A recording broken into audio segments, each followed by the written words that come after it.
And he also talks about things that allude to imposter syndrome. So it's rife in so many. And I think that's where it made me start to think about whether or not it actually is just about the insecure overachiever rather than actually the imposter syndrome. And I think one of the challenges we've got is we do love a label, don't we? We like to have a name for things because that makes us feel comfortable. But sometimes the name itself is more debilitating than what it is that we're trying to address. And I think it's helping people understand that. And I suppose when I look at sort of the vulnerability being a superpower, what you realise is the thing about you that you are so terrified somebody else will find out about, that they'll realise that actually maybe you're not as confident as you come across. And certainly in some of the roles I've done, it was always taught to us that you couldn't be seen to be vulnerable. You couldn't lead if actually people thought that you were weak in any area.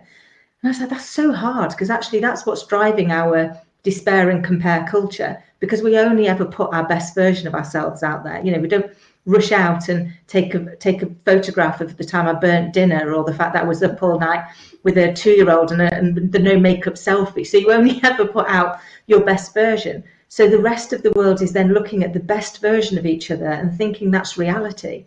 And it isn't, because we all have times, we all have those occasions where we doubt. And actually what I've learned in the last few years is sharing your vulnerability, but being very mindful of how much of it you share so that you don't lose your credibility, actually enables you to be a significantly better leader, because people realize that actually you are human, and therefore they can share when they're feeling a little bit vulnerable themselves, because you've created a safe space, and that allows you to have a much more empowered team, and also helps us with mental fitness, which we know is a massive challenge across the whole globe, isn't it, of people struggling with the pressures that we put ourselves under. And it's also extremely prevalent in millennials and in our youth. And my brother has got 3 children that are kind of nearing getting to do their exams.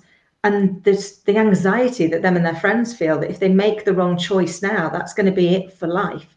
And, you know, and he often says to them, like, look at his life, look at his, and it often laughs and says, look at your Auntie Kim. I mean, you know, she's got an MVQ in hairdressing.